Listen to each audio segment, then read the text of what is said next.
Okay, so today we're going to be replacing our 3 cutter head blades, they're straight knife blades on our Dewalt DW735 thickness planer. So as you can see here, I'm getting little notches and ridges because one of the straight knives probably has a little nick in it, which is, you know, kind of common. And I like to replace my blades probably like once every 1 to 2 months. I use my planer a lot, probably 3 or 4 times a week typically, depending on the project. So here we're just going to take off the 4 screws, and it comes with this little tool, the planer, which is a pretty cool little feature. It goes in the little top pocket there, and it pops in and out, so you don't lose it.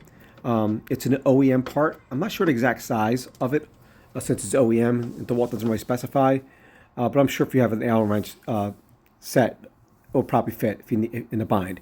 So like I said, there's 4 screws on top. You don't have to pull them all the way out. Just got to get them nice and loose enough to where the top will come loose and you can pop it right off. So like I said, there's 4 screws and they're seated in. You don't have to replace them or pull them all the way out. Just get them loose and then you can pop the top right off.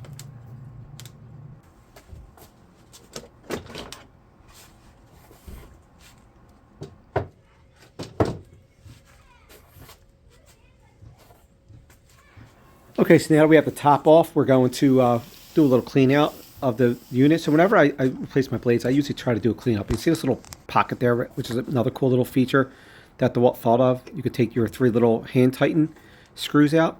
They're red, and I like to put them in that little pocket that I just pointed out. It's another cool little feature. You also put your screws in there as you start removing your blades, your knife heads.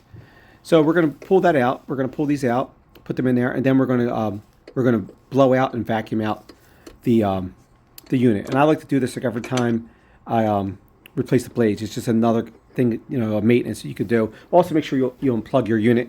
Obviously, you're going to be sticking your hands inside. Here, you want to make sure you're all unplugged, which I did. And like I said, in this guard here, hold the 3 screws. Just kind of lift it up a little bit and then pull it out to the left as I'm pointing out here, and then it will pop right out. And then to put it back in, it's reverse. Kind of push it up or push it down and then to the right. So we're going to blow it out, clean it out. See, it's pretty dirty in here. So we're going to clean this out. We're going to blow it out with the air compressor first, and then we're going to grab the shop vac, and we're going to vacuum it out. And this is really important to vacuum these out because these little crevices and little belts and wheels on these units right here, that if they get gunked up with wood chips and dust, your unit won't raise and lower like it should when you turn your handle. So it's very important to clean these out. And I'm not the best at it. I'm pretty sloppy because I'm very busy, but I do try to make a point of cleaning these units out, and especially around the wheels, like I said, before we put the new blades back in. So now that we have it out, there's 8 screws in the unit, and you use the same tool, that magnetic tool that comes in your little thing there, and this little notch here, little lever, you push that down and you can turn your cutter head. The whole unit turns clockwise or counterclockwise, and then you can take all 8 screws out with the same tool that you loosen the top with the OEM tool that comes from the wall. So we're going to do that now. We're going to do all 8 screws. So all together it's going to be 24 because there's 3 knife heads, straight knives. So we're going to repeat this step 3 times essentially. And as I'm doing, I'm going to be cleaning out any dust or debris I find in the unit.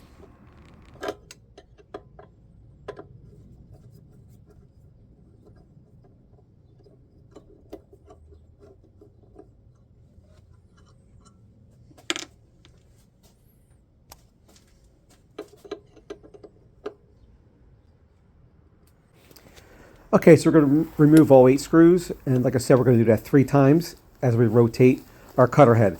So right now, like I said, we're going to be taking the screws out one at a time. It doesn't matter what order you go in, and just put the screws in the little pocket that Dewalt provided you here, that we have our other tightening screws in. So we're just going to put these in this little pocket. That's a cool little innovation that Dewalt thought of.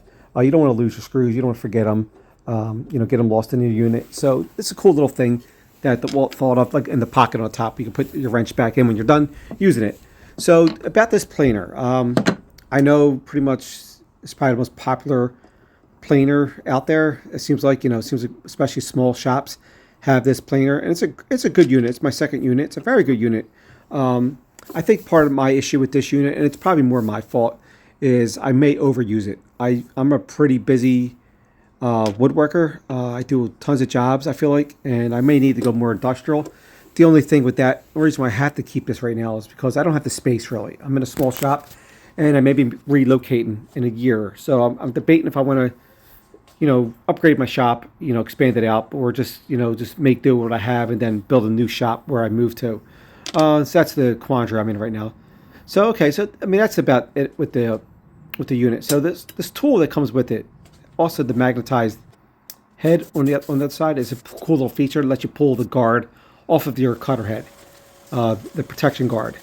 So that's a cool little feature, and then the blade just pops right out. There is 2 little prongs on each end of the cutter head, and I'll show you in a second.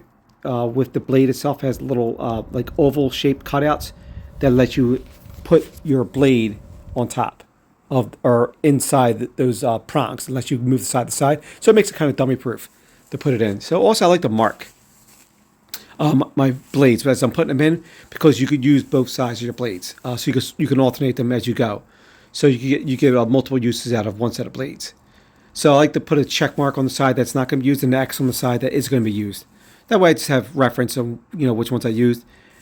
And like I said, these go on pretty simple. Like I said, on the cutter head itself, it has a little notch, and that little oval I just pointed out there just goes seats on top of those notches. So gives you a little play side to side, but it lets you make sure that you can only put it one way. Then you put your blade guard back right on top of it, and it only fits one way. You really can't mess this up, and then it will line up the holes from your guard to your cutter head. And then you'll just put your screws back in, all 8 screws, and turn them clockwise to tighten them. You don't have to over tighten them, but you want to make sure they're seated nicely though. And that's about it for each cutter head. We're going to go through and need to do each one.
Okay, so like I said, we're going to put the blades back on. There's little notches on each side that go around 2 prongs that are coming out of your cutter head that let you seat it on there without kind of messing up or making a mistake.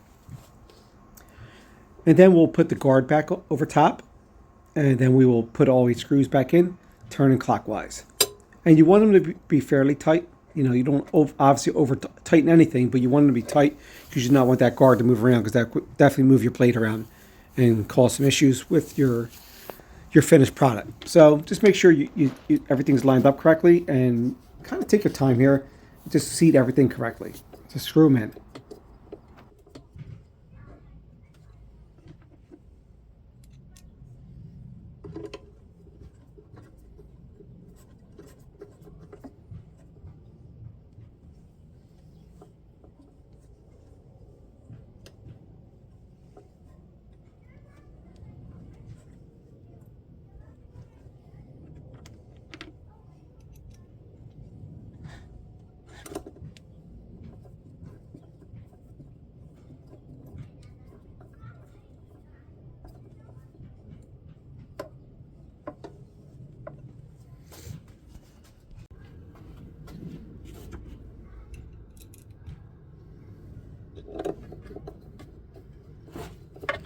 Okay, so we're gonna put the screws back in there to our last blade here.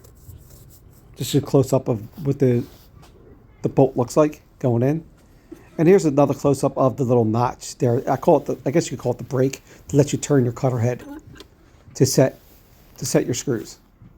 And there's a little close up of the little magnetized head of your Allen wrench that comes with your unit. And then we're going to put the guard back on. And this is going to go back on the same exact way we took off, except the opposite. So we're going to set it to the left, and then we're going to have it in opposition, and then push it to the right, and then push down to where the holes line up with the holes in the casing of the unit. And it's kind of like tweak this on. It's very simple. It's just, just kind of, and it has a little play to it, so you can move back and forth. This is, and that will line up with the three hand tightened red screws here that we have. That little handles on them. It makes it pretty simple. It's a nice little innovation. And lining those holes up is a little tricky because you can't really see it. And they, like I said, they have a little play, but once you get them in there, it's very simple.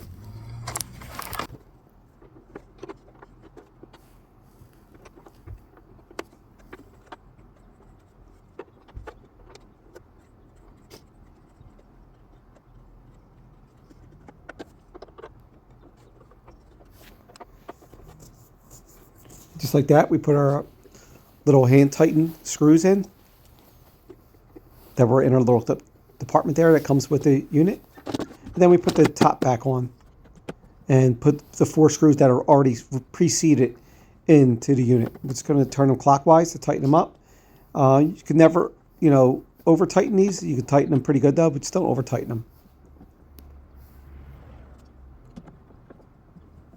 And so once I get this done, I like to do a couple of things before I start using the unit. Put the tool back in a little case in there, a little built-in compartment, which is pretty cool, compartment.